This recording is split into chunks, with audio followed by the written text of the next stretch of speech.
इंद्र सभा में भी बैठे हैं, क्योंकि बाबा की हम पवित्र परियां हैं, है ना। तो दरबार में भी है। बाबा कहते दरबार में बैठा, माना दरबार में कौन बैठेंगे, राजा ही बैठेंगे ना। तो हम सभी स्वराज्य अधिकारी आत्माएं वर्तमान में, सो भविष्य में राज्य अधिकारी बनने वाले हैं। तो कितने स्वमानों से बाबा हमें देख के संगम युग के श्रेष्ठ स्थान पर हमको बिठाता है।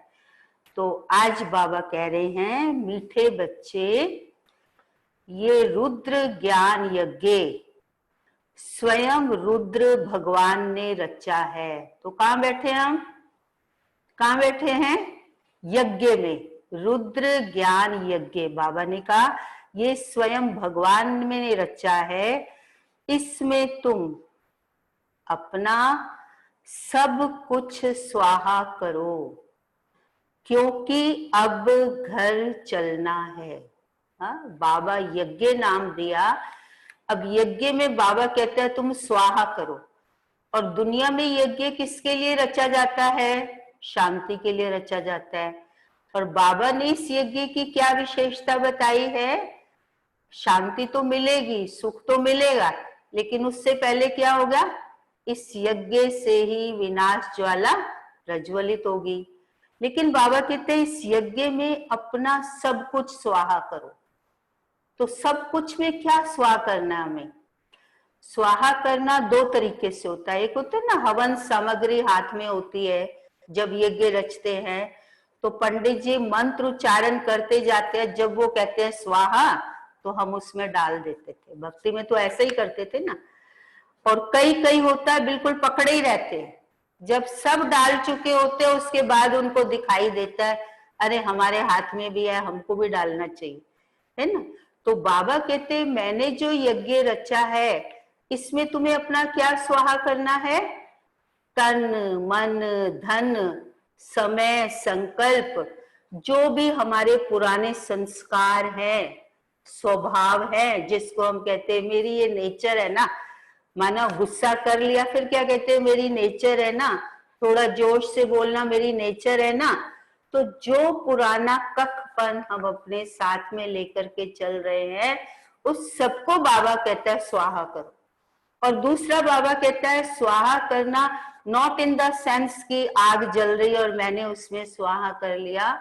स्वाहा मीन्स अब ये चीज मेरी नहीं रही, अब तन भी मेरा नहीं है, मन भी मेरा नहीं है, धन भी मेरा नहीं है। और ये जो बुद्धि है, सबसे ज्यादा हम क्या चलाते हैं, अपनी बुद्धि चलाते हैं। मेरी प्लानिंग अच्छी, मेरे आइडियाज अच्छे, मैं ज्ञान में बहुत पुरानी हूँ, मेरे को ज्यादा अनुभव है। सबसे ज्यादा हमें जो डिस्टर्ब करता है वो है मैं और मेरापन। तो सबसे पहले किसको स्वाहा करना है, मैं और मेरेपन को। माना जो कुछ भी हमारे पास है जिसको हम कहते हैं मेरा, स्वाहा करना माना उसको कहना है बाबा का, बाबा ये तेरा। अब बाबा कहते हैं मैं तुम्हारा तन लेके क्या करूंगा, तुम्हारा मन या धन लेकर के क्या करूंगा। बाबा रिटर्न में बहुत अच्छा मन बना करके, सुंदर तन बना करके, धन में भी शक्ति भर के, बाबा फिर हमको क्या कहता है, बच्चे अभी इसको मेरी अमानत समझ के आप संभालो, आप ट्रस्टी बन जाओ। तो जो मालिक होता है चिंता उसको होती है, ट्रस्टी को चिंता नहीं होती है ना। जैसे बैंक है, बैंक में कुछ ऐसा वैसा हो गया तो बैंक मैनेजर, बैंक ट्रस्टी, उसको क्या पता है बैंक गवर्नमेंट का है, चिंता करे तो गवर्नमेंट करे, मुझे क्या करनी है, मुझे तो केवल इसकी संभाल करनी है। ऐसे ही बाबा कहते हैं आपको चाहे मैंने प्रवृत्ति में रखा है, लेकिन ये प्रवृत्ति भी क्या समझो बाबा की है। आज बाबा ने इसमें कहा है अगर आप सारे बच्चे तो बाबा के पास आके नहीं बैठेंगे।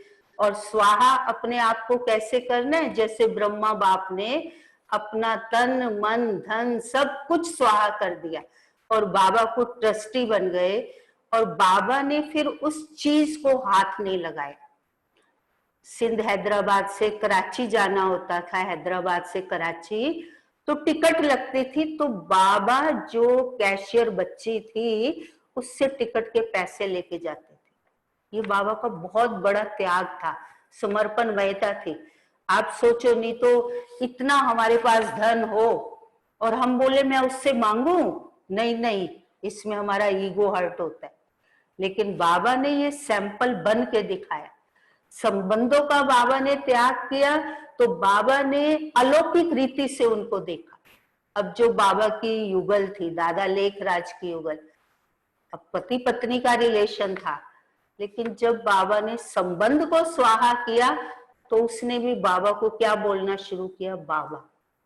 अब अपने पति को कोई बाबा बोले, ये बहुत बड़ा त्याग है। और फिर बाबा ने अपने लौकिक बच्चों को भी क्या देखा, ये अब मेरे बच्चे नहीं है, ये अब किसके बच्चे बन गए हैं, ये शुभ बाबा के बच्चे बन गए। तो बाबा लौकिक भाव से ना देख के जो बाबा के अलौकिक बच्चे बन गए, बाबा उनको पहले आत्मिक दृष्टि देता था। और लौकिक सोचते थे ये हमारे पिता को हो क्या गया, क्योंकि नया ज्ञान था, इतनी जल्दी समझ में नहीं आया। लेकिन बाबा की दृष्टि, वृत्ति, व्यवहार सब कुछ बदल चुका था। तो आज बाबा ने कहा, कई पूछते हम कैसे स्वाहा करें, तो तुम्हारे सामने बच्चे, बाबा ने कहा ये ब्रह्मा बाबा सैंपल है ना, इसने अपना सब कुछ स्वाहा करके कैसे ट्रस्टी बन के रहा, तो तुमको भी फॉलो फादर करना है ना। हम सब कुछ स्वाहा कर देते हैं, लेकिन मेरी नेचर है, मेरा स्वभाव है, मेरा संस्कार है, ये हम बहुत देर में छोड़ते हैं। बाबा कहते सबसे पहले जिसको देर में छोड़ना है उसको पहले छोड़ो, क्योंकि अब घर चलना है। तो घर में हमने क्या लेकर के चलना। हाँ, आशा दीदी स्पिरिचुअलिटी के या पुरानी दादियां थी, वो हमको बोलती थी घर चलने की प्रैक्टिस करनी है तो रोज 5 केले खाओ। आप लोग खाते हैं? पता है 5 केले कौन से हैं?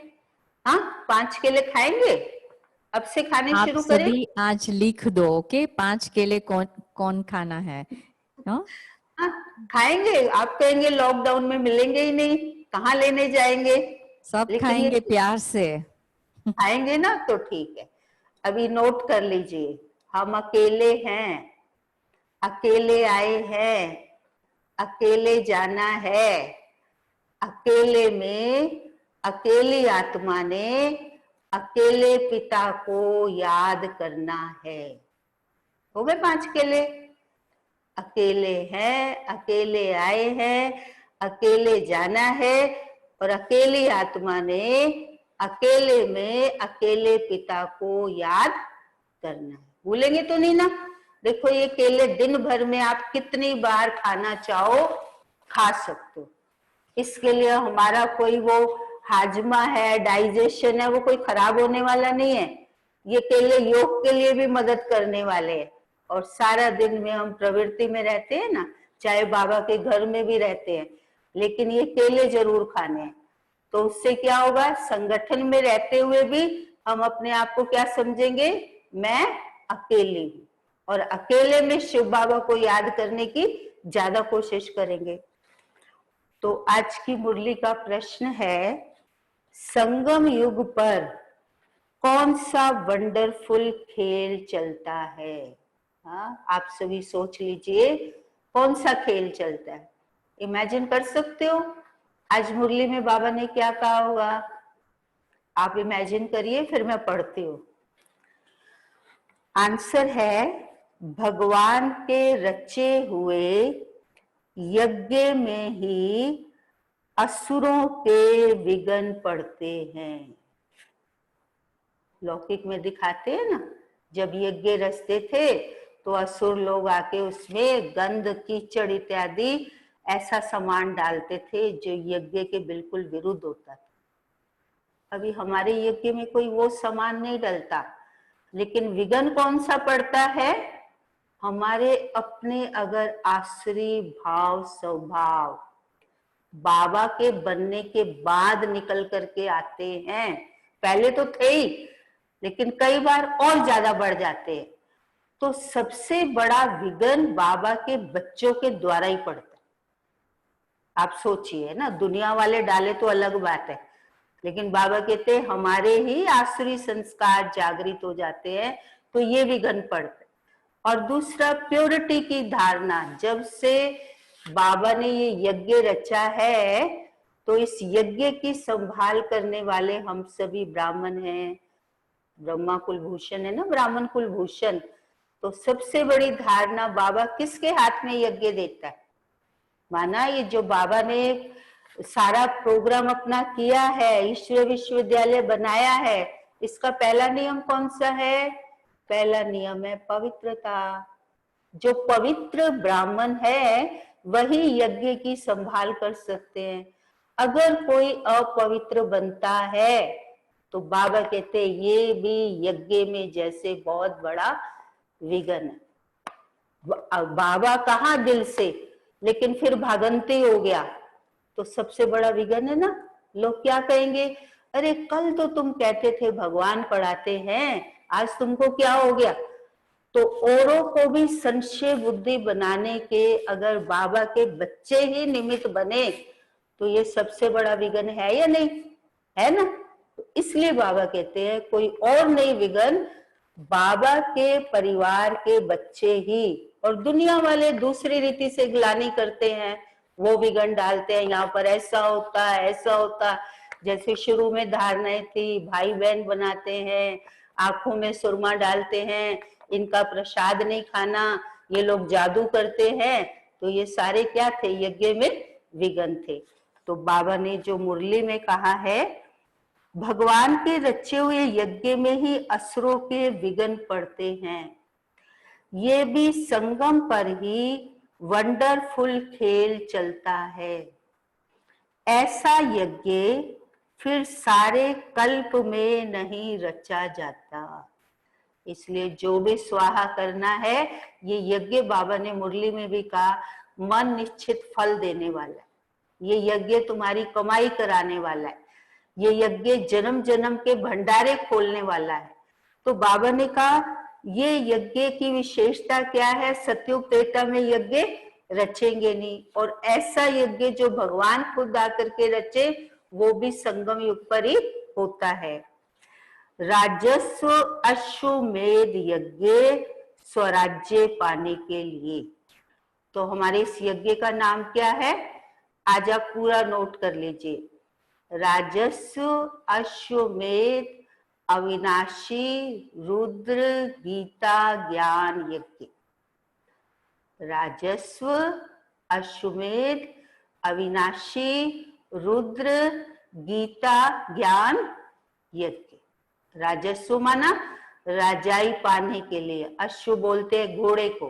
तो घोड़ा कौन सा है? शरीर भी घोड़ा है और लोग मन को भी घोड़ा कहते हैं। तो उसको इसमें स्वाहा करना माना, स्वाहा करना माना अब जो बाबा श्रीमत दे मुझे उसी श्रीमत के अनुसार ही चलना है।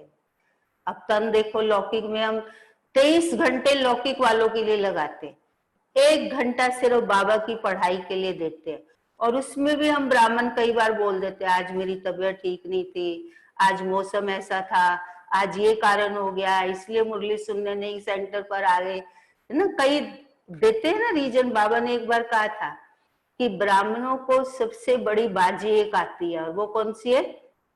वो है बहानेबाजी, है ना। कई बाजियां है ना दुनिया में, तो हम ब्राह्मण इसमें होशियार बन जाते हैं, छोटे छोटे कारण बाबा को देते हैं। तो बाबा कहते सोचो पूरे कल्प में सब आपको मिल जाएंगे, क्या भगवान आपको मिलेगा? हाँ, इसलिए भगवान आकर के पढ़ा रहे हैं। मुरली में बाबा ने कहा है कि नशा रखो। हम किसके स्टूडेंट हैं? किसके स्टूडेंट हैं? भगवान के स्टूडेंट। और सचमुच हम किसी और से पढ़ने वाले भी नहीं थे।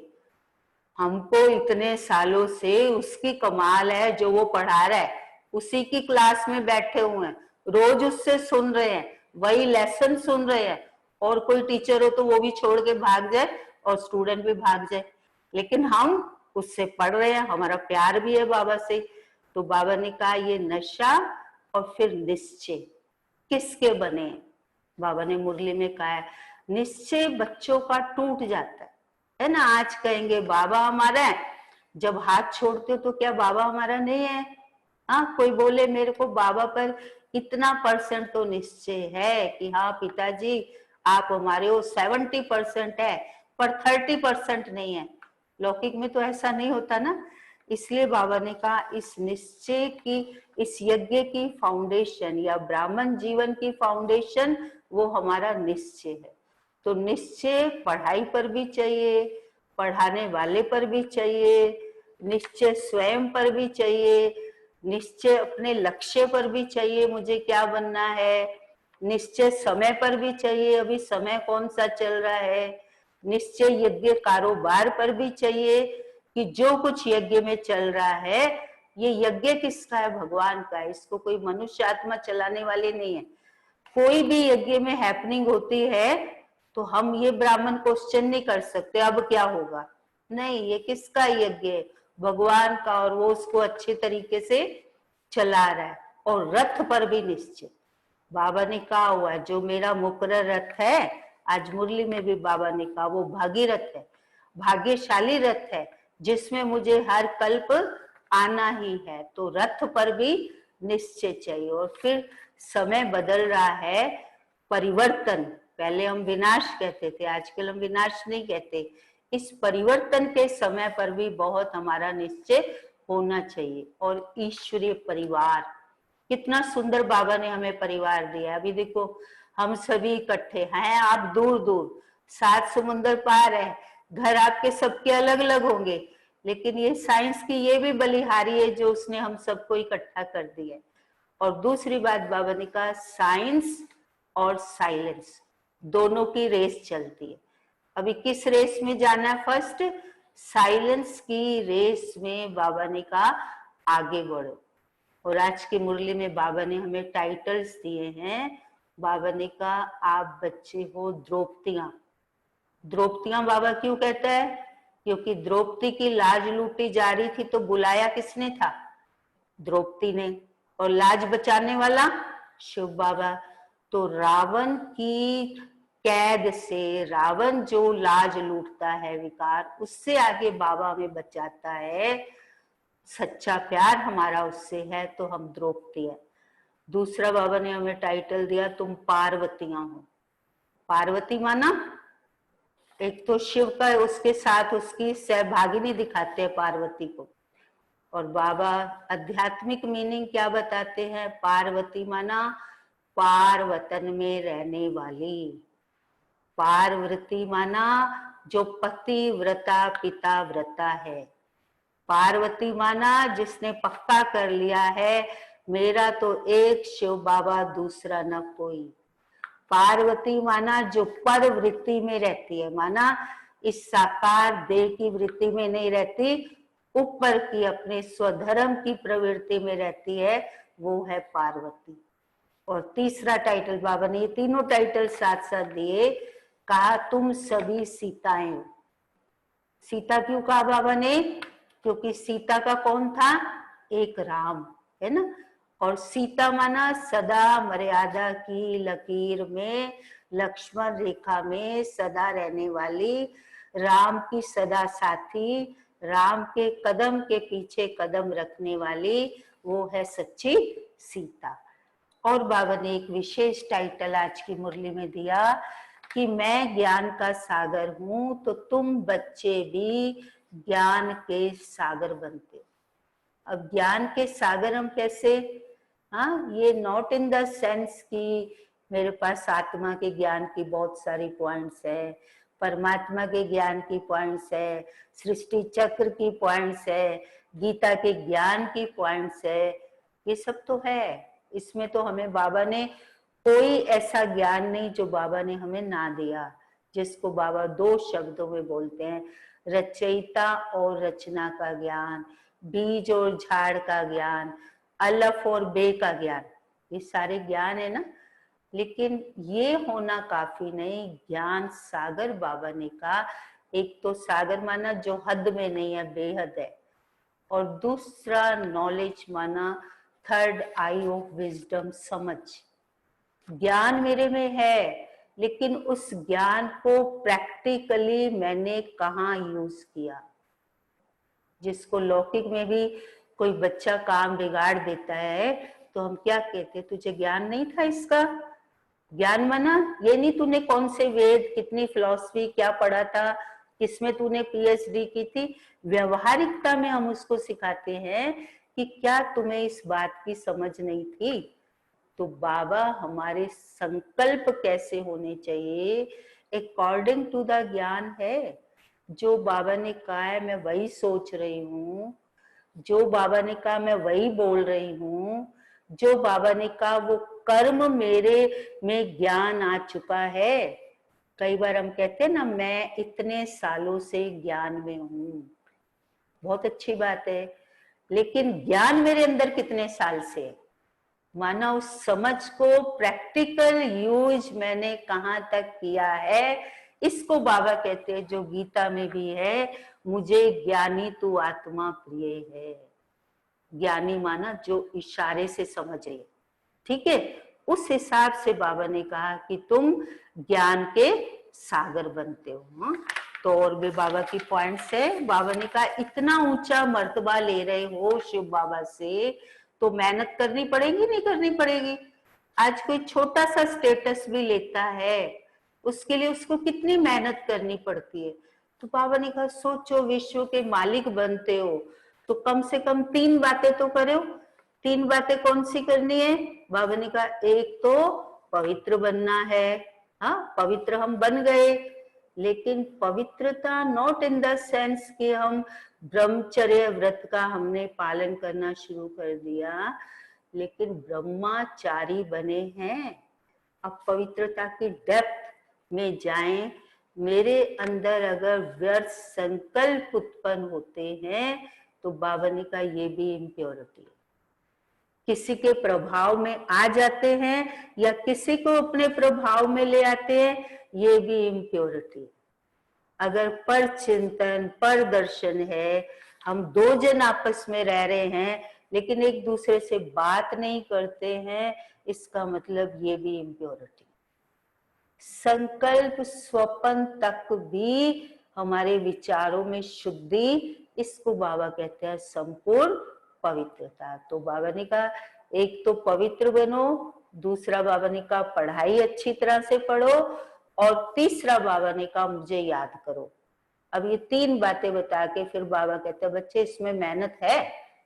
हाँ, और हमें ये काम मेहनत वाला ही लगता है ना। जो भूलने वाला है उसको हम भुलाते नहीं है, और जिसको याद करना उसको हम भूल जाते हैं। तो बाबा कहते हैं सबसे बड़ी भूल ब्राह्मण कौन सी करते हैं? सबसे बड़ी भूल करते हैं बाबा को भूलने की, है ना। फिर कहते हैं चार्ट लिखते हैं आज मैंने कोई भूल तो नहीं की। तो बाबा ने कहा तुम बाबा को भूले ये भूल तो की ना, अपने आप को भूले ये भूल तो की। अपने आप को कैसे भूले? मैं शब्द, मैं दादी, मैं नानी, मैं माँ, मैं ये मैं वो, ये तो तुम्हें याद रहा, लेकिन मैं आत्मा हूँ, इन कर्म इंद्रियों की मालिक हूँ, ये याद रहा? ये याद नहीं रहा तो माना भूल की ना। तो बाबा ने इस तरीके से आज हमको कहा है। और लास्ट में बाबा ने कहा है तुम्हारे में भी कोई है जो निश्चय अजन कर रहे हैं। अरे निश्चय करने में टाइम लगता है क्या?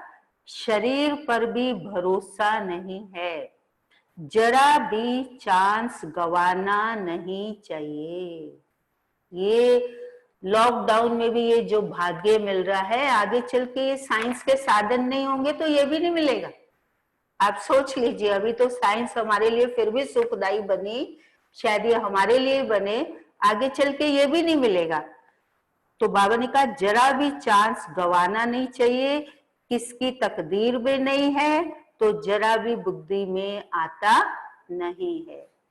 अच्छा, मीठे मीठे सिक्की लदे बच्चों प्रति माता पिता बाप दादा का याद प्यार और गुड मॉर्निंग। रूहानी बाप की रूहानी बच्चों को नमस्ते, और हम रूहानी बच्चों की रूहानी बाप को नमस्ते नमस्ते नमस्ते। धारणा के लिए मुख्य सार है सच्ची कमाई कर। सच्ची कमाई बाबा क्यों कहते हैं? क्योंकि श्रेष्ठ कर्मों के द्वारा किया गया पुरुषार्थ यही हमारी सच्ची कमाई है। और यही हमारे साथ में जाने। आज कितना भी धन, मल्टी मिलियनर्स है, धन बहुत है, लेकिन उस धन को यूज कर रहे हैं आज वो धन यूज नहीं हो पा रहा है ना। कितना टिकट देने के लिए तैयार है, लेकिन सारी फ्लाइट्स ही बंद है, तो कहाँ से जाएंगे और आएंगे। तो इसलिए बाबा कहते हैं सच्ची कमाई कर 21 जन्मों के लिए अपनी तकदीर बनानी है। शरीर पर कोई भरोसा नहीं है, इसलिए जरा भी चांस नहीं गंवाना है। तो आज का चांस आपने भी लिया, हमने भी लिया, है ना। तो इसलिए अपनी पीठ थपथपा दो वारे में। हाँ, अच्छा है ना, अच्छा है ना। मेरे को तो बहुत अच्छा लग रहा है आप सभी के हर्षित चेहरे देख के, आपकी लगन देख के बहुत अच्छे वाइब्रेशंस आ रहे हैं। दूसरा बाबा ने कहा नष्टो मोहा बनकर अपना सब कुछ रुद्र यज्ञ में स्वाहा करना है। अब चेक कर लेना अपना अपने नाम सहित, हे फलाने तुमने अपनी मुट्ठी में कुछ रखा तो नहीं हुआ। हाँ, बाबा को दे दिया, या इतना तो बाबा तेरा बाकी मेरा है। तो बाबा कहता है वो जिसको मेरा कहोगे ना लास्ट में वही याद आएगा, है ना। इसलिए सब कुछ तेरा, मैं भी तेरा, मैं तेरा हो गया तो मेरा सब कुछ किसका हो गया, बाबा का हो गया ना। फिर बाबा कह रहे अपने को अर्पण कर ट्रस्टी होकर संभालना है। कितना अच्छा बाबा है ना, हमारे से कुछ भी नहीं लेता, सिर्फ कहते हैं जो मेरे मेरे का रोग, जो आपको चिंता लगी रहती है ना, मेरा ये ना हो जाए, मेरा वो ना हो जाए।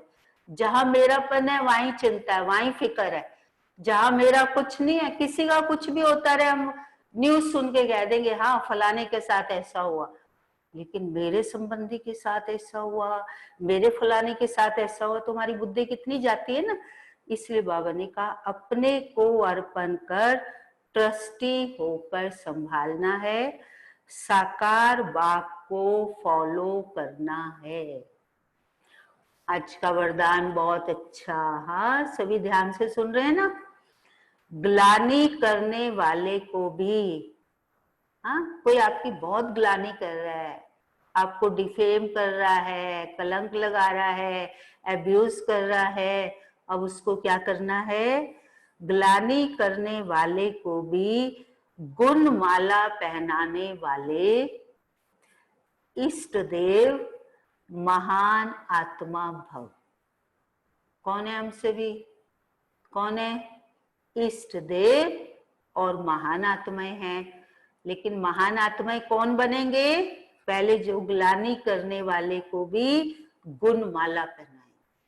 हाँ, बाबा की हिस्ट्री में सुना हुआ है ना कि बाबा ने कैसे ग्लानि करने वालों को भी गले लगाए। हाँ, निर्मल शांता दादी सुनाते थे कि बाबा की गद्दी तो कलकत्ता में थी, अब जब बाबा में शिव बाबा ने प्रवेश किया तो बाबा तो माउंट आबू में मधुबनी हेडक्वार्टर था, बाबा तो वहीं रहते थे। तो का कैलकत्ता का एक अखबार निकलता था विश्वामित्र, अब उसने क्या डाल दिया कि ये कलकत्ता का साइकिल बेचने वाला था, साइकिल रिपेयर करने वाला था, और आज ये ब्रह्मा कुमारी इसका अपने आप को हेड समझ करके बैठा है। ऐसे ऐसे उसने कुछ लाइनें अपने अखबार में लिखी। अब वो अखबार निर्मल शांता दादी के पास आया तो दादी तो बाबा की लौकिक में भी बैठी थी। दादी बोलती ना मुझे नशा है, मेरे 3 in 1 है, माना मेरा लौकिक पिता भी यही, अलौकिक पिता भी यही, और शिव पिता भी किस में मिला, इसी में मिला। इसलिए निर्मल शांता दादी, जिनको हम परदादी कहते हैं, उनको इस बात का बड़ा नशा रहता था। तो दादी कहते जब उसने ये लिखा मैंने पढ़ा तो मुझे थोड़ा सा जोश आया, मैंने बाबा को तार किया। उन दिनों में तो टेलीग्राम ही होता था, बाबा ये फलानी अखबार वाले ने आपके लिए ऐसा ऐसा लिखा, अब मेरे को तो थोड़ा जोश आ रहा है, उसके ऊपर केस करें। तो बाबा ने क्या कहा होगा, बाबा ने कहा अरे बच्ची, कभी पिता बच्चे के ऊपर केस करता है, तो वो तो मेरा बच्चा है ना, कोई बात नहीं बच्चे, ये विघ्न कल्प पहले भी पढ़े थे, अब भी पढ़ेंगे। तुम उसको और ही लिखो कि तुम्हारी तो अखबार का नाम भी विश्वामित्र है, तुम तो विश्व के मित्र हो। अब देखो बाबा ने कितनी जल्दी उसको, ग्लानि करने वाले को कैसे मेंटेलिटी बाबा ने टोटल चेंज कर दी। बाबा ने मन से नहीं लगाया, अरे मेरे लिए लिख रहा है ऐसा, मैं डायमंड मर्चेंट, कलकत्ता में मेरी गद्दी, क्या इसको पता नहीं था? लेकिन बाबा ने उस बात को कितना सहज रीति से ले लिया। ऐसे ही हम छोटे छोटे थे तो बाबा से मिलने के लिए उन दिनों में बसेस में जाते थे, तो जैसे स्टॉपेज बना देते हैं ना दीदियां कि स्टॉप से फलाने भाई को लेंगे, इससे फलाने को ले लेंगे। तो बसेस जाती थी, बाबा दिल्ली में किसी के घर में आए हुए थे, तो एक भाई को जो टीचर बहन थी वो लेना भूल गई, और ठंड के दिन थे, वो भाई सर्दी में कांपता रहा। कैसे करके आखिर में वो बाबा की उधर पहुंचा, तो बाबा की मुरली चल चुकी थी। बाबा की मुरली चल चुकी थी तो वो तो थोड़ा जोश में था, गुस्से में था। बाबा के सामने गया, बाबा ये देखो ये आपकी फलानी बहन ने क्या किया, मेरे को ठंड में छोड़ के आ गई, मेरी मुरली भी मिस हो गई। तभी बाबा ने क्या किया होगा, सोचो आप। हाँ सोचो, उस भाई के बाद में आंखों में आंसू आते थे। साधारण परिवार का था भाई, नौकरी भी ऐसी कोई बहुत ऊंची नहीं थी, लेकिन बाबा तो गरीब निवाज है ना। तो बाबा ने क्या किया, उसके आगे हाथ जोड़ दिए। बाबा, बच्चे मेरे बच्चे से, बच्ची से गलती हो गई है, क्या तुम उसको माफ नहीं करोगे? अब जब ये शब्द और बाबा का ये व्यवहार उसने देखा, उसकी आंखों में टप टप टप टप आंसू बहने लगे। अब वो कर तो ग्लानि रहा था, लेकिन बाबा ने उस ग्लानि से भी उसको कैसे बचा लिया। तो ऐसे बाबा, ये और बहनें सुनाती है कि एक भाई सेंटर में बहुत डिस्टरबेंस करता था, रोज आता था, लेकिन जो आने वाले स्टूडेंट्स होते थे उनको भड़काता भी था। और उन दिनों में ब्रह्मा कुमारी को कोई मकान रेंट पर नहीं देते थे, जल्दी जल्दी खाली करवा लेते थे। तो बहनें मकान शिफ्ट करने के लिए कहीं भी जाती थी, कहता था इनको मकान नहीं देना। अब बहनें उसको ये भी नहीं कह सकती थी, भाई आप रेगुलर स्टूडेंट हो, आप नहीं आओ अगर आप ऐसी बातें करते हो तो। ये भी हम किसी को, जब तक कोई बहुत विघ्न ना डाले, हम नहीं कह सकते, बाबा के घर में आने से मना नहीं कर सकते। तो बाबा को पत्र लिखा, बाबा फलाना भाई ऐसे ऐसे करता है, और अभी वो पार्टी में ला रही हूँ, उसमें वो भाई भी होगा, बाबा अब उसको समझा देना। बाबा ने कहा जी बच्चे, अच्छा बच्चे। अब आई पार्टी, जैसे मधुबन में बाबा से मिलते ही थे, तो जब वो भाई बाबा से मिला, टोली लेने लगा, तो बाबा ने उसको कहा, अरे बच्चे तुम तो बहुत बड़े सेवाधारी हो, तुम तो बाबा का नाम बाला करने वाले हो, तुम तो यज्ञ रक्षक हो। अब वो सुन के सोचने लगा, मैं करता क्या हूँ और बाबा मुझे कह क्या रहे हैं। अंदर से आत्मा को रियलाइजेशन, और बाहर निकल के उसको भी बड़ा इमोशनल हो गया। और वो बहन बाहर से सुन रही थी कि बाबा उसको ऐसे कह रहे हैं। और उस बाबा को आके वो बहन ने कहा, बाबा यही तो भाई था और आपने उसको और भी चढ़ा दिया। बाबा ने कहा, बच्ची तुम नहीं जानती, वो वर्तमान के संस्कार के अनुसार से कर रहा है, पर वो बाबा का है बहुत बड़ा अच्छा बच्चा। और सचमुच बाबा ने उसको ऐसा वरदान दिया कि तुम तो बाबा के यज्ञ के रक्षक हो, तुम तो नाम वाला करने वाले हो। और वो यज्ञ का, बाबा का जो सेवा केंद्र था, उसका वो मुख्य भाई बन गया। तो बाबा की ये मिसाल है ना, ग्लानि करने वाले को भी बाबा ने गले लगाया। तो आजकल देखो बाबा ने इसका डिटेल बहुत अच्छा है। जैसे आजकल आप विशेष आत्माओं का स्वागत करते समय कोई गले में स्थूल माला डालते हैं ना, तो आप डालने वाले के गले में रिटर्न कर देते, होता है ना, दादियों को भी देखा होगा ना, दादियों के गले में डालते थे तो दादी उसी बहन के गले में पलट के डाल देती थी और प्यार करती थी। ऐसे ग्लानि करने वाले को भी आप गुण माला पहनाओ, तो वो स्वतः ही आपको गुण माला रिटर्न करेंगे। माना जो हम चीज देंगे, ये लॉ है, वही कहीं गुना होकर के हमारे पास आएगी। अब उसने ग्लानि की, लेकिन हम क्या करें, उसके गुणों को गिनना शुरू कर दे कि इस आत्मा में ये विशेषता है, इस आत्मा में ये विशेषता है, आप तो इसमें बड़े अच्छे हो, आप तो इसमें बड़े अच्छे हो। और मम्मा की भी यही विशेष धारणा थी। मम्मा के पास कोई भी किसी की ग्लानि की बात लेकर के जाता था और मम्मा ने उसको इशारा देना होता था, तो मम्मा ये नहीं कहते थे कि आपकी ये कंप्लेन आई है मेरे पास। मम्मा पहले उसको उसकी विशेषताएं बताती थी, आपके अंदर ये है, आपका बाबा से प्यार बहुत है, आपका निश्चय बहुत अच्छा है, आप सेवा बहुत अच्छी करते हो, आप बहुत मीठा बोलते हो। इस तरह से करके फिर मम्मा कहती थी, अच्छा आपके अंदर अगर ये बात है, अगर इसको भी थोड़ा निकाल दो तो कैसे बन जाएंगे। अब बैकग्राउंड तैयार हो चुका होता था ना महिमा का, तो वो आत्मा सहज ही उस बात को स्वीकार कर लेती थी। तो वही धारणा बाबा भी हमको सिखा रहे हैं कि ऐसे ग्लानि करने वालों को भी आप गुण माला पहनाओ, तो वो स्वतः ही आपको गुण माला रिटर्न करेंगे। क्योंकि ग्लानि करने वाले को गुण माला पहनाना अर्थात जन्म जन्म के लिए भक्त निश्चित कर देना है। तो कौन बनेंगे हमारे भगत? जो अभी पहले ग्लानि कर रहे हैं, है ना। बाबा कहते हैं वो आप उनके रिटर्न में उनको अच्छी बात सुना दो, तो वो द्वापर युग से हमारी महिमा करनी शुरू कर देंगे। ये देना ही अनेक बार का लेना हो जाता है। यही विशेषता इष्ट देव महान आत्मा बना देती है। आज का स्लोगन है, अपनी मनसा वृत्ति सदा अच्छी पावरफुल बनाओ, तो खराब भी अच्छा हो जाएगा। अपनी मनसा वृत्ति सदा अच्छी पावरफुल बनाओ, तो खराब भी अच्छा हो जाएगा। माना हमारे मन में किसी के लिए हमने कोई पहले की फीलिंग्स को तो नहीं बिठाया हुआ है, उसकी पास्ट की बातें है ना। दादी जानकी कहती थी, आप उस बात को लेके चल रहे हो कि आत्मा ऐसी है, लेकिन वो आत्मा तो पुरुषार्थ कर रही है ना, और वो पुरुषार्थ कर रही है, आप उसको उस रूप से देखोगे तो वो आत्मा भी बदल जाएगी। तो हमारी वृत्ति क्या होनी चाहिए? हर आत्मा के प्रति शुभ भावना, बहुत अच्छी शुभकामना। अभी हमारी भाव और भावना चेंज ना हो। जब सामने कोई आत्मा आती है, हम कहते हैं हाँ हाँ आपके साथ अच्छा होगा, आपका ये होगा, लेकिन थोड़ी देर के बाद ही हम अपनी वृत्ति को चेंज कर लेते, नहीं नहीं इसमें ये चीज दिखाई तो नहीं देती, ये कर थोड़ी पाएगी। तो हमने अपनी शुभ भावना और कामना को चेंज कर दिया। अब बाबा कहते हैं, जब आप पॉजिटिवली रहोगे तो कोई कितना भी खराब होगा वो अच्छा हो जाएगा।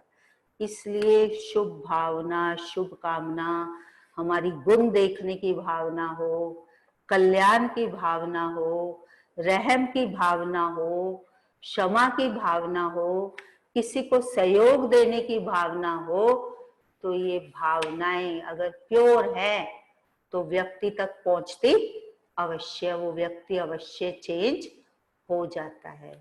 तो ये थे आज बाबा के मधुर महावाक्यों का सार। हाँ, सभी की बुद्धि में रहेगा। हम सभी कौन है? इस यज्ञ को संभालने वाले, है ना। यज्ञ में बैठे हैं, अपना सब कुछ स्वाहा करने वाले, ठीक है। तो बाकी थोड़ा सा आपके साथ अनुभव शेयर करते हैं। हमारी गीता दीदी ने कहा था थोड़ा अनुभव भी सुनाना। हाँ, तो मेरा ये भाग्य रहा, जो बहुत बचपन से, मैं समझती हूँ 1.5-2 साल की थी मैं, जब मेरी लौकिक मदर गोद में लेकर के मेरे को बाबा के घर में आई थी। माना हम लोग दिल्ली में ही रहने वाले हैं, दिल्ली के, तो हम 3 भाई बहन लौकिक में हैं। मेरे भाई ने अभी लौकिक ने शरीर छोड़ा है। तो हमारी मदर डेली वहां पर करोल बाग एरिया था जहाँ हम रहते थे, तो वो डेली मंदिर में जाती थी। बैकग्राउंड पाकिस्तान का रहा, जब ये पार्टीशन बना तो मम्मी पापा सब आ गए, तो हमारा जो जन्म था वो दिल्ली का ही था। तो मैं लास्ट थी, छोटी थी, तो मम्मी को भागवत पढ़ती थी, तो भागवत में भगवान के प्रति बड़ी भावना थी। भागवत में सुनती थी कि जब श्री कृष्ण आया तो कईयों ने अपनी कन्याओं को दे दिया, भगवान को अर्पित कर दिया। तो जब मेरा लौकिक भाई पैदा हुआ था, वो हम दोनों बहनों से बड़ा है, तो हमारी मदर ने हमारे पैदा होने से पहले ही संकल्प कर लिया था, अगर मेरी कोई कन्या होगी तो मैं उसको भगवान को दूंगी, श्री कृष्ण को दे दूंगी। तो मेरी बड़ी बहन हुई, फिर मैं छोटी लास्ट थी। तो वो मंदिर में गई हुई थी, करोल बाग में मंदिर था, तो वहां पर बाबा कहते हैं ना माताओं को जाके मंदिरों में सेवा करो, मेरे भक्त मिलेंगे। तो मेरी मदर उंगली मेरी पकड़ी हुई गोद में भी उठा लेती थी, छोटी थी तो। और मेरी नानी, वो मंदिर के स्टेप जैसे ही बाहर निकले तो एक माता आ गई, कहती है हमारी मदर को देख के, आप देवियों के दर्शन करोगी? तो हमारी मदर को एकदम से करंट लगा कि कलयुग में और देवियां कहाँ आई हैं देवियां। तो हमारी कहती है चलो मैं आपको ले जाती हूँ। तो कहाँ लेके गई, 15-20 मिनट का वॉक डिस्टेंस था, ब्रिजमोहन भाई साहब का घर था। करोल बाग में जो शुरू सेवा हुई भाई साहब के घर से ही हुई, और भाई साहब के परिवार ने अपना सब कुछ और अपने आप को बाबा की सेवा में समर्पित किया। तो वहां पर उन दिनों में जो हमारी संस्था की पहले चीफ रही हैं आदरणीय प्रकाश मणि दादी जी, सभी जानते हैं उनको? हाँ, नाम सुना हुआ है, कईयों ने तो दादी की पालना ली भी होगी, है ना। तो वो दादी करोल बाग में बैठी हुई थी। अब जैसे मेरी मदर ने उनको देखा, नहीं तो इवन देवियों की इमेज क्या बनाते हैं कि देवियां तो सजी सजाई, शेर पर सवारी और ये अस्त्र शस्त्रधारी होती है, लेकिन हमारी मदर को कोई संशय नहीं आया कि ये कैसी देवी है। सीधा जैसे देखा व्हाइट साड़ी, बाल खुले हुए, और आप सोचो यज्ञ के बैगरी पार्ट से उन दिनों में आए थे, बहुत सिंपल साड़ी जिसको बाबा कहते हैं ना चत्तियों वाला कपड़ा, तो वो पैच जैसे लगा हुआ। लेकिन ये सब नहीं देखा, उनकी रूहानियत को देखा, लौकिकता को देखा। तो हमारी मदर देखते इतनी अट्रैक्ट हुई उनकी तरफ, जो मेरे को दादी की गोद में डाल दिया और कहा ये आपकी है। तो दादी एकदम से हैरान हो गई कि ये पहले दिन आई हैं और ये कैसे कह रही है। तो उन दिनों में आप सोचो 50-60 साल पहले, 55-57 साल पहले कोई चित्र वगैरह नहीं थे ज्ञान के। तो क्या था, दादी के पास एक शिव और शंकर का कैलेंडर रखा हुआ था। तो दादी ने कैलेंडर पर मेरी मदर को और नानी को ज्ञान सुनाना शुरू किया कि शिव बाबा और शंकर ये दोनों एक है या अलग अलग है। तो हमारी मदर ने तो बोला एक ही है, लेकिन दादी ने ज्ञान के हिसाब से उनको पूरा सिद्ध करके बता दिया कि ये दोनों अलग अलग है। अभी ज्ञान तो अच्छा लगा, कहा भाई आप फिर कल आना सुनने के लिए, आपको अच्छा लगा? तो भक्ति में तो भावना होती भी है। उन्होंने कहा हाँ जी अच्छा लगा, हम तो कल आना। अब रास्ते में ह्यूमन बीइंग नेचर होती है, कुछ ना कुछ आपस में चिड़चाड़ तो करते ही है। तो मेरी मदर और नानी रास्ते में जा रही थी, आपस में बात करने लगी। आज इन्होंने कह दिया शिव शंकर एक नहीं है, दोनों अलग अलग है। कल कहीं ये ना कह दे कृष्ण भगवान नहीं है। अगर ये कल ये कह देंगी ना कृष्ण भगवान नहीं है, तो हम इनका ज्ञान नहीं सुनेंगे। अब आपस में बात कर रही थी, लेकिन नेक्स्ट डे यही हुआ। वो जब आए सेंटर में, तो दादी ने यही ज्ञान सुनाया कि कृष्ण अलग है और शिव बाबा अलग है। अब ज्ञान तो बड़ा क्लियर था, समझ में तो आ गया भाई ये तो ज्ञान तो सच्चा ही है, इसमें तो कोई वो हम कह ही नहीं सकते, इसको काट ही नहीं सकते इस ज्ञान की पॉइंट को। तो तब ज्ञान में धीरे धीरे निश्चय बढ़ने लगा। तो हमारी मदर डेली क्लास में आने लगी। अब उन्हीं दिनों में मम्मा और बाबा का भी दिल्ली में आगमन होता था। तो मैं पहले आपको बाबा का ही बता देती हूँ कि कैसे छोटेपन में मैं मिली। अभी हमारी मदर को शायद 6 माह से ज्ञान में चलते हुए थे, तो पता चला कि बाबा दिल्ली में एक मेजर थे आर्मी के, जो ज्ञान में चले, और उन्होंने बाबा को निमंत्रण दिया, बाबा आपको हमारे बंगला में आना है और मैं पूरा आपका टेंट का प्रबंध करके दूंगा, जितने भाई बहन आके रहेंगे या जो रोज मुरली सुनने आएंगे, मैं सबका प्रबंध दूंगा। तो बाबा उसके निमंत्रण पर आए। 108 बार बाबा ने उससे लिखवाया था कि आप अपना निश्चय पत्र पहले लिखो। आप सोचोगे क्यों लिखवाया होगा, इसके पीछे भी बहुत बड़ी कहानी है, वो मैं बाद में सुनाऊंगी। लेकिन उस आत्मा ने लिखा और बाबा उसकी कोठी में आकर के रुके, तो बाहर उसने टेंट का प्रबंध दिया था, चाय वगैरह बना के रखता था, ठंड में भाई बहन आते थे, तो पूरी फैसिलिटी उसने दी थी। तो हमारी मदर को भी आया कि भगवान इस दुनिया में आया है और पता नहीं हम माउंट आबू जा पाए ना जा पाए, तो मेरी बच्चियों पर भगवान की दृष्टि जरूर पड़नी चाहिए।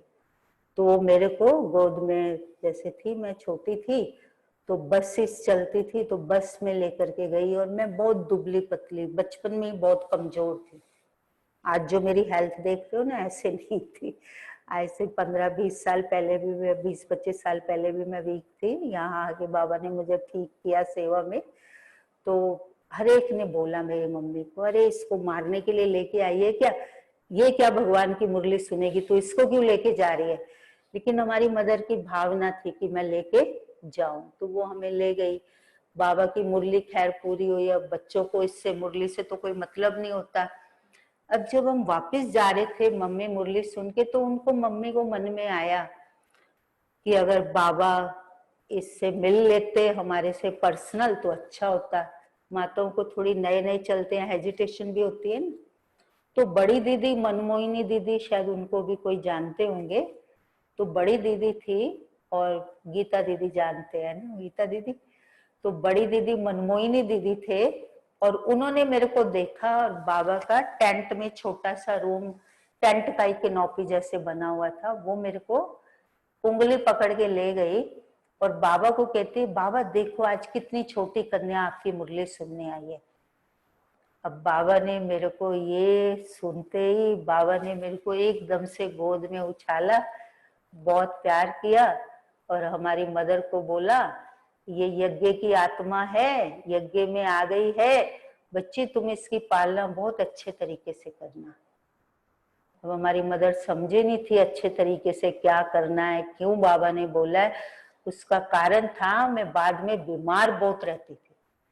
अब आज से 57-58 साल पहले, 60 साल पहले तो कोई यही समझेगा ना, कन्या जाती है तो जाए। लेकिन हमारी मदर ने ये कहा, बाबा ने मुझे कहा हुआ इसकी पालना बहुत अच्छे तरीके से करनी है, बच्ची इसका विशेष ध्यान रखना। और बाबा ने कहा, ये बच्ची तुम्हारा बहुत नाम बाला करेगी, बाबा की सेवा करेगी। तो मैं बीमार रहती थी, मेरी मम्मी को आता था, भगवान ने कहा तो हुआ है, लेकिन अभी तक तो ऐसा कुछ हुआ नहीं है। लेकिन फिर भी उनकी भावना बैठी। खैर वो मेरा बाबा से पहला मिलन था। मेरी आयु तो छोटी थी, मुझे तो पता नहीं था मेरे को कौन मिला कौन नहीं मिला। तो हमारी मदर, हम थोड़े से जब स्कूल में पढ़ने लायक हुए, उससे पहले का भी आपको बताती हूँ, मम्मा भी आई। मम्मा करोल बाग में आते थे, तो मम्मा का तो पर्सनालिटी बहुत अच्छी थी। वो मेरे को एक बार का अपनी होश का याद है, जब मैं मम्मा से मिली, शायद आयु 5 साल ही होगी। तो हम बच्चे बच्चे बाहर जैसे खेल रहे होते थे, उससे पहले मम्मा ने देखो हमारी मम्मी को मोटिवेट कैसे किया। हमारी मदर जब ज्ञान में चली, तो यज्ञ में क्या करना है पता नहीं। पहले दिन जैसे वो भावना में आके कुछ देने लगी, तो दादी ने बोला, हम ऐसे नहीं लेते, जब तक हम किसी को ज्ञान नहीं सुनाते हम ये स्वीकार नहीं करते।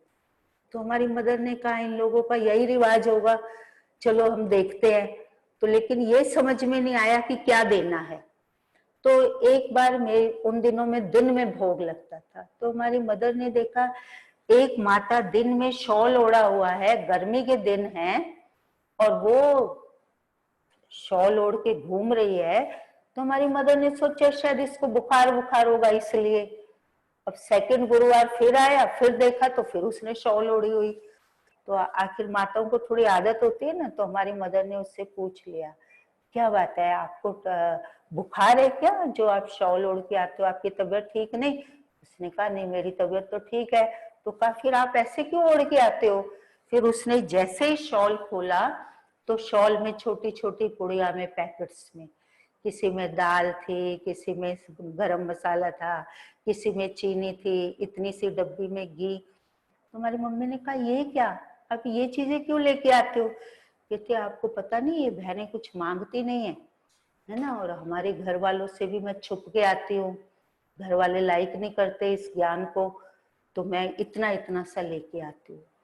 तो हमारी मदर को भी आया, फिर तो हम भी कर सकते हैं ऐसे। तो हमारी मदर, लेकिन हमारी जॉइंट फैमिली थी, माना मामा रहते थे नीचे और ऊपर हम लोग रहते थे, ऐसे फर्स्ट फ्लोर तक बना हुआ था घर।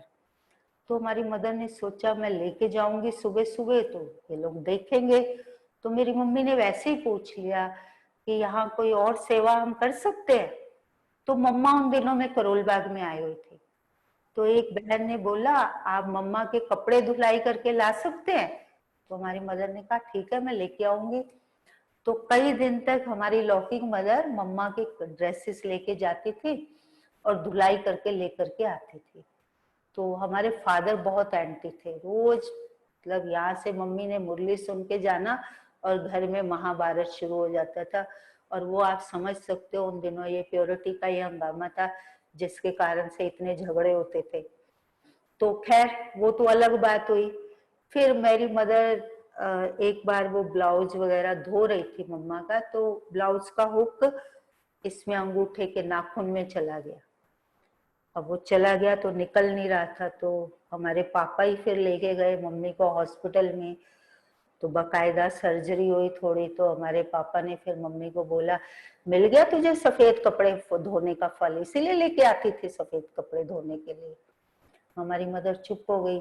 लेकिन मम्मा को पता चला कि जो बहन कपड़े धोती थी उसको ऐसे नाखून में ये चला गया हो। तो मम्मा ने कहा उसको मेरे से मिलाओ। तो हमारी मदर अकेली पहले गई। तो मम्मा ने कहा कि आप कुमारी हो? तो कहा नहीं मम्मा मेरी तो शादी हुई हुई है।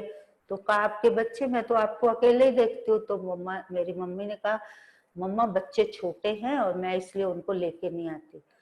तो मम्मा ने कहा नहीं आप कल आप उनको लेके आना। तो मम्मा ने कहा कहाँ छोड़ के आते हो? तो ऊपर सीढ़ी का दरवाजा था। तो हमारी मम्मी ने बोला मम्मा मैं ऊपर उनको बंद करके आ जाती हूँ। तो मम्मा ने कहा अच्छा फिर वो क्या करते हैं? कहा मम्मा जाके मैं खोल देती हूँ। तो कहा मम्मा ने अच्छा लेके आना। तो हम तीनों भाई बहनों को हमारी मदर अगले दिन तैयार करके लेके गई। तो मुझे वो याद नहीं है, मैं आपको सच्ची बात बताऊं, लेकिन मम्मा ने जो प्यार किया, जो दृष्टि दी, वो हमारे लौकिक भाई, भले वो ज्ञान में नहीं चला लेकिन वो उसके दिल में छप गई कि यहाँ कितना प्यार मिलता है, निस्वार्थ प्यार। लौकिक बहन भी मेरे से 3-4 साल बड़ी थी, उसको भी याद है। लेकिन मेरी आयु छोटी थी, मुझे वो सीन भी इतना याद नहीं कि मेरी मदर ने हमको मम्मा से मिलाया। लेकिन मम्मा ने कहा आपको इनको रोज क्लास में लेके आना है। तो मेरी मम्मी ने कहा कि मम्मा ये तो बहुत छोटी है और ये तो शरारत करती है, मेरे को बैठने नहीं देगी। तो मम्मा ने कहा नहीं इनको जो बड़ी बहनें हैं ना वो संभालेंगी, माना बड़ी कन्याएं हैं, वो इनको गेम्स वगैरह कुछ भी कराएंगी लेकिन आपको इनको लेके आना है। अब मेरी मदर लेके आ जाती थी और हम लोग बाहर गेम्स वेम्स करके इधर से इनकी मुरली का टाइम पूरा होता था और हमें उंगली पकड़ के वापस ले जाती थी। और बीच में कभी हम जाते थे, क्लास वालों को बैठे हुए देखते थे योग में बिल्कुल स्टेबल, तो मैं तो बचपन में अपने टाइम में तो सब शरारती होते हैं ना, तो मैं एक एक की आंख पे आगे जाके उंगली लगा के देखती थी कि ये लोग पलक क्यों नहीं झपकते, आंख बंद क्यों नहीं करते। तो मेरी मदर का ध्यान मुरली में कम, मेरे में ज्यादा होता था कि ये किसी की आंख में उंगली ना छुपो दे, इसलिए वो मेरे को ही देखती रहती थी। लेकिन मम्मा की आज्ञा भी थी भी लाना बच्चों को। तो एक दिन क्या हुआ, मम्मा को शायद जाना था, तो मम्मा सबको मिलकर टोली दे रही थी, ऐसे बैठी हुई थी बीच में। तो हम बच्चे बच्चे बाहर गेम्स में जैसे खेल के आते हैं तो पानी की प्यास लगती है तो बच्चे अंदर ही आते हैं ना, तो मैं पानी पीने के लिए आई तो मैंने देखा ये गैदरिंग सी क्या हो रही है, ये सारे भाई बहन क्यों खड़े हुए हैं, क्या कर रहे हैं ये लोग। तो मैंने ऐसे, जैसे होता है ना बच्चे भीड़ को ऐसे हटाते, तो मैंने भी ऐसे किया। ऐसे किया तो देखा सामने नीचे धरती पर, उन दिनों में तो नीचे जमीन पर ही बैठते थे, मम्मा बैठी हुई है और सब लोग मम्मा की गोदी में जा रहे हैं और मम्मा से टोली ले रहे हैं। अब एक जैसे ही हटा और मैंने नहीं देखा किसका टर्न है क्या, मैं सीधा मम्मा की गोद में भाग के, और मम्मा एकदम से हैरान हो गई ये कौन बच्ची आ गई। लेकिन मम्मा ने उन दिनों में टोलियां तो नहीं होती थी, ऑरेंज का एक एक पीस होता है ना, वो मम्मा अपने हाथ से हर एक के मुंह में डाल दी थी। तो मम्मा ने मेरे को भी वो खिलाया, लेकिन मेरे से पूछा आप किसकी बच्ची हो? तो मैंने तो, मेरी मदर आती थी, नानी आती थी, तो देखो ये भी बड़ा भाग्य, साकार बाबा उनको माँ बेटी कहते थे। मतलब मम्मा, मेरी मम्मी को बेटी और नानी को माँ कहते थे। तो मदर का नाम शीला बेटी था। जब हम सेंटर में घुसते थे तो हमें घुसते ही सब बोलना शुरू कर देते थे, शीला बेटी की बच्चियां आ गई, शीला बेटी की आ गई। तो हमें रटा हुआ था नाम। मम्मा ने पूछा किसकी बच्ची हो, तो मैंने कह दिया शीला बेटी की।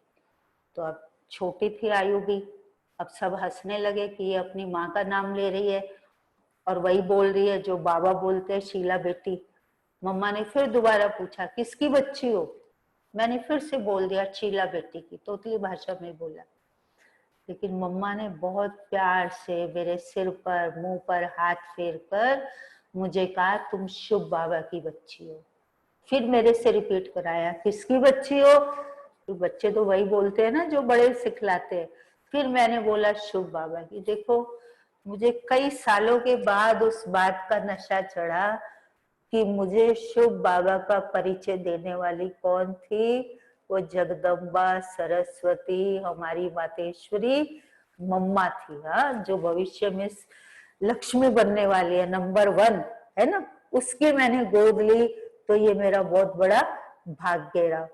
फिर तो हमारी मदर मधुबन में भी गई थी, तो मम्मा को अव्यक्त होते भी उसी दिन में भी हमारी मदर थी, आके मम्मी सुनाती थी। इतना तो हम लोग नहीं समझ पाते थे, लेकिन बाद में भी कहती थी कि मम्मा को कैंसर था, इतनी जोर जोर से सांस लेने की मम्मा की आवाज आ रही थी, और बाबा ने उनको कहा बच्ची तुम सबको टोली आज खिलानी है। नया अंगूर जो निकला था, जो आज भी 24 जून को हम लोगों को चाहे एक एक पीस मिलता है, लेकिन सब सेंटरों पर जाता है, तो वो अंगूर की टोली मम्मा ने खिलाई। जैसे ही भाई बहने टोली लेके अंदर अपने कमरों में अभी घुसे ही नहीं थे, तो पता इतने में चला कि मम्मा शरीर छोड़ चुकी है।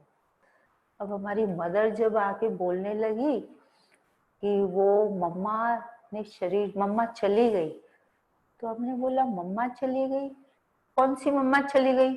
तो बोलते वही जिसने आपको प्यार किया था ना, वो मम्मा अब नहीं है। अरे मम्मी कहाँ गई?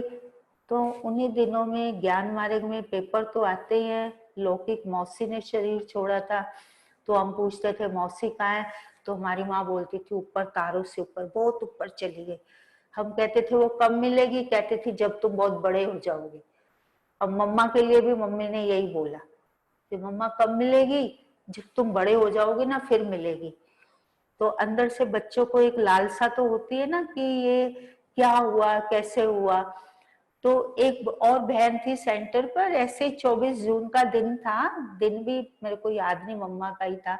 मैंने उस बहन को जिद की मुझे मम्मा से मिलना है, जैसे छोटे बच्चे कोई जिद पकड़ लेते हैं ना, मेरे को मम्मा से मिलना है, मम्मा से मिलना है। तो बहन ने अब मेरे को मम्मा से कहाँ से मिलाएगी, वो है कोई मम्मा का चित्र नहीं, कोई कुछ नहीं। तो उसने मुझे ना चंद्रमा की तरफ देख के कहा वो देखो मम्मा, वो चांद के अंदर है। मैं सच बता रही हूँ आपको, बच्चों में तो जैसे बताओ वही, मेरी इतनी भावना बैठ गई, मुझे सचमुच चांद में मम्मा दिखाई दी। कहा अच्छा मम्मा इतनी ऊपर चली गई, इतनी ऊपर चली गई। और आज भी वो है। अब मैं इतनी बड़ी हो गई हूँ, जून मास में मेरी नजर चंद्रमा पर जरूर जाती है, क्योंकि जो बचपन में किया होता है वो मेमोरी एकदम से फिट बैठ जाती है ना, तो वो पक्की बात हो जाती है। तो फिर बीच में ऐसा आ गया था, स्लॉप ऐसा आया था, अभी मदर को ज्ञान में चलते थोड़ा ही समय हुआ था, तो हमारे लौकिक पिताजी बहुत अगेंस्ट हो गए, इतने अगेंस्ट हो गए, जो मम्मी को बोला तुम फैसला कर लो, तुमने ज्ञान में चलना, इधर जाना है या मेरे साथ रहना।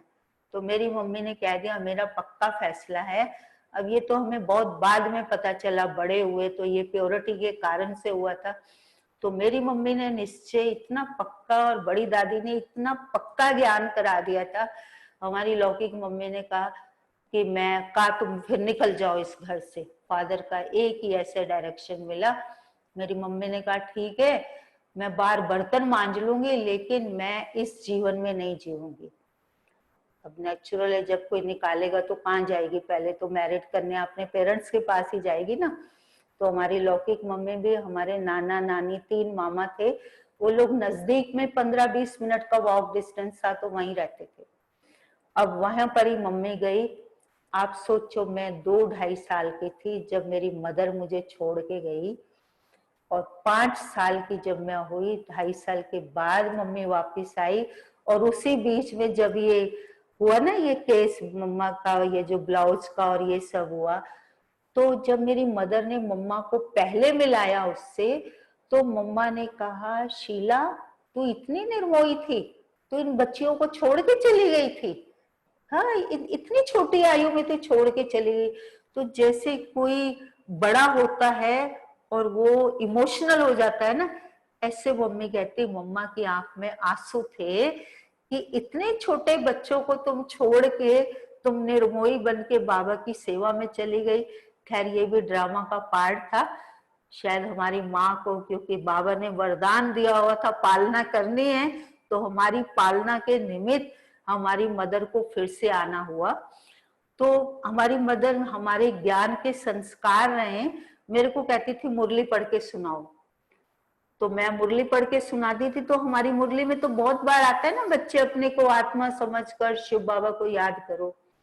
तो मैं ये लाइन 1-2 बार पढ़ती थी पूरी मुरली में। ये जहां पर ये लाइन आती है मैं छोड़ देती थी। तो बाद में सारा वो होता था, पहले तो 5-6 पेज की मुरली होती थी। तो हमारी मदर कहती थी मुरली पूरी हो गई? मैं बोलती थी हाँ। तो वो दिखाती थी मुझे, तो मैं बोलती थी आप लोग बोर नहीं होते ये सुन सुन के, अपने को आत्मा समझकर शिव बाबा को याद करो? ये एक ही लाइन तो बार बार मम्मी लिखी हुई है, अब मुझे क्या पता ये अपने आप को आत्मा समझना है है ना। ये पाठ तो हम अभी तक पक्का कर रहे हैं ना।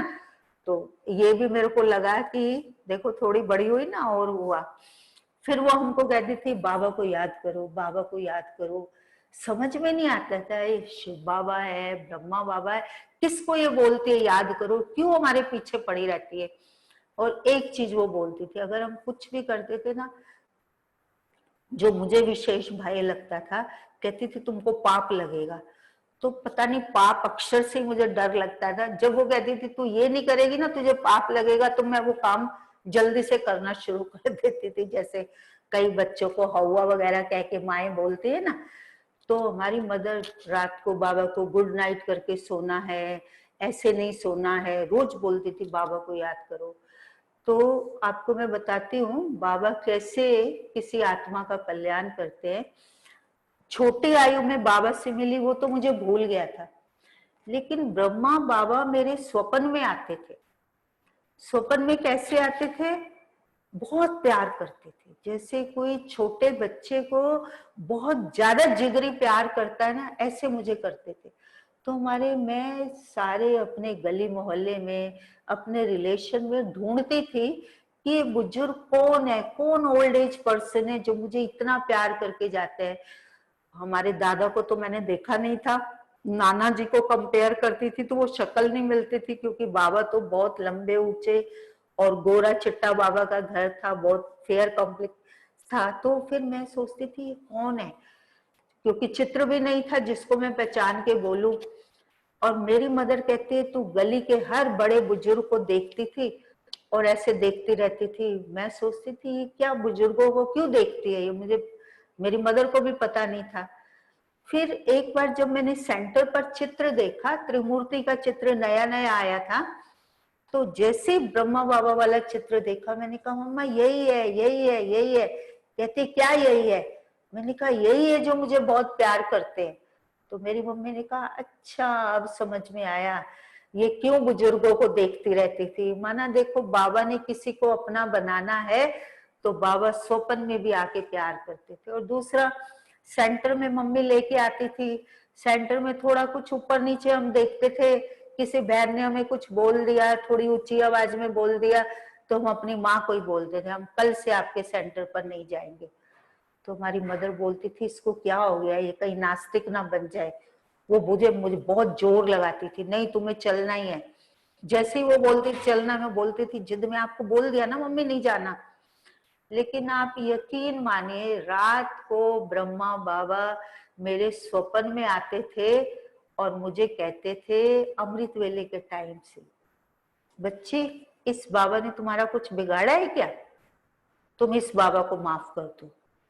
तो मैं सोचती थी ये बाबा ने तो मेरा कुछ नहीं बिगाड़ा, मेरे को तो बहनों से कुछ होता है, बहन ने कह दिया मैं तो उस कारण मिस कर रही हूँ। मैं मम्मी से भी पहले उठ के उनको चाय वगैरह बना के दे के कहती थी हाँ हाँ चलो मम्मी क्लास में चलो, क्लास में चलो। तो कहती थी इसको क्या हो गया है। फिर मैंने एक बार बोला, मैंने कहा आप मेरे को नहीं चला रहे, मेरे को तो वो चला रहा है, वो मेरे को नहीं टिकने देता। मम्मा मैं तो उसके कहने पर चल रही हूँ, आपके कहने पर थोड़ी चल रही हूँ। तो हमारी मम्मी हंस देती थी। तो ऐसे ही वो हमें कहती थी बाबा को याद करो, बाबा को याद करो, तो क्लियर नहीं होता था। तो 18 जनवरी का दिन 69 का मेरे लिए एक यादगार दिन है। मैंने कहा ये रोज हमको बोलती है बाबा को याद करो, बाबा को याद करो, चलो आज बाबा को याद करते हैं। बेड पर बैठी और बस ऐसे ही बाबा, आप शिव बाबा हो, ब्रह्मा बाबा हो, मुझे नहीं पता, लेकिन आप मेरे पिता हो, जैसे छोटा बच्चा अपनी रट लगाता है वैसे। लेकिन मुझे बाबा की क्लियर आवाज आई, बच्ची ये बाबा अब नहीं है, तुम किसको याद कर रही हो। मेरे को एकदम से आया ये कौन बोल रहा है कि ये बाबा नहीं है, तुम किसको याद कर रही हो। मैं दोबारा फिर बैठी, थोड़ा स्ट्रेट होके बैठी कि कहीं मेरे अपने कानों की आवाज तो नहीं है। दोबारा फिर से वही आवाज आई कि तुम किसको याद कर रही हो, ये बाबा तो नहीं है। अब मैंने ये सुन के मैंने कहा छोड़ो, आज ही तो याद करने बैठे और आज ही आवाज आ रही है बाबा नहीं है, छोड़ो कौन सा बाबा नहीं है, मम्मी तो रोज बाबा बाबा करती रहती है। तो मैं सो गई। तो नेक्स्ट डे हमारी मदर जब, नेक्स्ट डे शायद हमें स्कूल में नहीं जाना था, तो हमारी मदर जब आई, दरवाजा खटखटाया, हमने खोला तो बहुत आंसू बह रहे थे। अरे मम्मी क्या हुआ, सुबह सुबह पापा से झगड़ा हुआ। और पापा दूसरे कमरे में, हमारी मम्मी ने ऐसे कर दिया, नहीं शांत रहो, मम्मी क्या हुआ बताओ ना, बताओ ना। मैं ऐसे बोलती जा रही। तो हमारी मम्मी ने फिर, हमारे पापा थोड़ा सा दूर गए तो कहा बाबा नहीं रहे। कौन से बाबा मम्मी, कौन से बाबा नहीं रहे और कहाँ गए। वो बाबा बहुत ऊपर, आकाश से ऊपर चले गए। मम्मी कौन से बाबा बताओ ना। वो बाबा जो तुझे तेरे ड्रीम्स में आके तुझे बहुत प्यार करते थे ना, वो बाबा अब नहीं। आप सोचो, मेरे को सारा ज्ञान बुद्धि में घूमने लगा। मम्मी ये बाबा मेरे को 5000 साल में भी नहीं मिलेगा, मम्मा ये अब हमको कभी भी नहीं मिलेगा। तुम्हारी मम्मी ने कहा नहीं मिलेगा, अब ये एक ही बार मिलते हैं। तो मैंने कहा अच्छा, आप 68 में पिछले साल तो मेरी सिस्टर को घर में हम बेबी कहते हैं, बेबी को मधुबन में लेके गए, आप मुझे नहीं लेके गए, आपके ऊपर पाप चढ़ेगा मम्मी, आपने मुझे नहीं इनसे मिलाया। तो मेरी मम्मी ने कहा तेरा भाग्य था, तुझे बचपन में बाबा की गोद मिली हुई है, तो अब भी बाबा की बच्ची है। खैर ऐसे करके फिर कहा 13 दिन बाबा के घर में योग चलेगा, तुझे बाबा से प्यार है। मैंने कहा हाँ प्यार है। तो कहा तू स्कूल ड्रेस लेके, व्हाइट ड्रेस पहन के भोग में जाएगी, वहां से ड्रेस चेंज करके स्कूल में जाएगी, ये शर्त मंजूर है। मैंने बोला हाँ मंजूर है। तो मैंने 12-13 दिन तो ऐसे ही किया। यू मस्ट बिलीव, योग करना आता नहीं, कुछ करना आता नहीं, बस प्यार से बाबा अब तुम कहाँ चले गए, जहां भी चले गए मेरे को मिल लो, बस ऐसे करके मैं योग करती थी। तो सेकंड या थर्ड डे संदेशी, उन दिनों में संदेश भी लाती थी। तो संदेशी ने कहा इस बच्ची की याद वतन तक पहुंची, और बाबा ने कहा सेकंड नंबर की याद है। अब सोचो मुझे कितनी खुशी हुई होगी। मैंने कहा अच्छा मुझे याद करना भी नहीं आता और मेरी याद भी पहुंच गई, और सेकंड नंबर की याद, तो मैं फर्स्ट में भी तो जा सकती हूँ ना। तो मैंने फिर तरीका पूछना शुरू किया, कैसे बाबा को याद करते हैं, क्या करते हैं। खैर ये हमारा रहा। फिर तो मधुबन से जो मेरा अपनी होश में मिलन हुआ बाबा से, वो अव्यक्त बाबा से हुआ। तो अव्यक्त बाबा से मधुबन में मिले। आप सोचो वो बाबा के जाने के अभी थोड़े ही मास हुए थे, तो बाबा अपने हाथ से गुरुवार के दिन अमृत पिलाते थे। तो हम जब पहुंचे पार्टी, ट्रेन सुबह ही पहुंचती थी, तो कहा जल्दी से स्नान करके आ जाओ, बाबा हाल में आए हुए हैं। हिस्ट्री हाल में ही पहला मिलन हुआ। अब वो बाबा अपने हाथ से चांदी की लोटी से सबको बारी बारी से, थोड़े से भाई बहन थे, लाइन लगी हुई थी, अमृत पिला रहे थे। अमृत पिलाते पिलाते हमारे दिल्ली के कवि भाई हैं जिन्होंने साकार मम्मा बाबा की बहुत पालना ली हुई, तो कविताएं मम्मा बाबा के सामने बहुत प्यार में मगन होके सुनाते थे। जब वो बाबा के सामने पहुंचे, बाबा उनको अमृत पिलाने लगे, तो उन्होंने भी अपनी कविता बाबा के सामने सुनाई। आपको मैं क्या बताऊं, पूरा हाल उस कविता को सुन के सबकी आंखों से आंसू बहने लगे। और सेकंड या थर्ड नंबर मेरा भी था उनके बाद में। अब जैसे थी तो मैं छोटी, अब मैं मिलने के लिए लाइन में लगी और बाबा मुझे भी अमृत पिलाने लगे, तो इतना आंसुओं का सैलाब था जो रुक नहीं रहा था। क्यों आ रहे हैं वो भी मुझे पता नहीं। बाबा ने मेरी पीठ थपथपाई, सिर पर हाथ फेरा, अपने रुमाल से मेरे आंसू पोंछे, लेकिन ये बाबा ने ये नहीं पूछा तुम क्यों रो रही हो। देखो बाबा बच्चों से कैसे बात करता है। बाबा ने मेरे को अमृत पिलाने से पहले पूछा तुमको क्या बनना है। अभी देखो सारा टॉपिक ही चेंज हो गया है ना। रोते रोते को हंसाने का बाबा का तरीका देखो, क्या बनना है। तो मैंने रोते रोते ही बोला मुझे लक्ष्मी बनना है। तो बाबा ने कहा अच्छा, हाल में कोई ऐसा चित्र है जहां लक्ष्मी जी रो रही हो। अब मैं ऐसे ऐसे देख के फिर मैंने कहा नहीं। तो फिर मैंने हंसना मुस्कुराना शुरू कर दिया। तो देखो बाबा ने मुझे कैसे हंसाया। फिर बाबा ने कहा अभी क्या बनना है। मैंने कहा ब्रह्मा कुमारी। तो बाबा ने मेरा हाथ पकड़ के ना 2-3 बार ऐसे पक्का कराया, पक्का पक्का पक्का। मैंने कहा जी बाबा। तो कहा ब्रह्मा कुमारी भी नहीं रोती। ब्रह्मा कुमारी रोएगी तो ये ज्ञान तो रोतों को हंसाने का है, तो वो कैसे औरों को हंसाएगी। तो आप नहीं रोओगे ना। तो बहनें तो आपको पता ही है इमोशनल होती है, मुझे ऐसा नहीं कि कभी रोना नहीं आया, लेकिन जब कभी रोना आया बाबा का वो सीन याद किया, उस हाल को इमर्ज किया, बाबा को इमर्ज किया कि बाबा ने वरदान दिया है लक्ष्मी कभी रोती नहीं है, तो मुझे भी रोना नहीं है। तो ये मेरी अपनी होश में बाबा से पहली मुलाकात रही। और जो वो कविता थी कवि भाई की, वो तो बहुत इमोशनल करने वाली थी। आई थिंक मैं कभी दोबारा आपसे मिलूंगी तो वो कविता जरूर आपको सुनाऊंगी, ताकि आप भी उस भाव में बह जाइए कि बाबा कैसे हर एक के साथ पहले मिलते थे, चलते थे।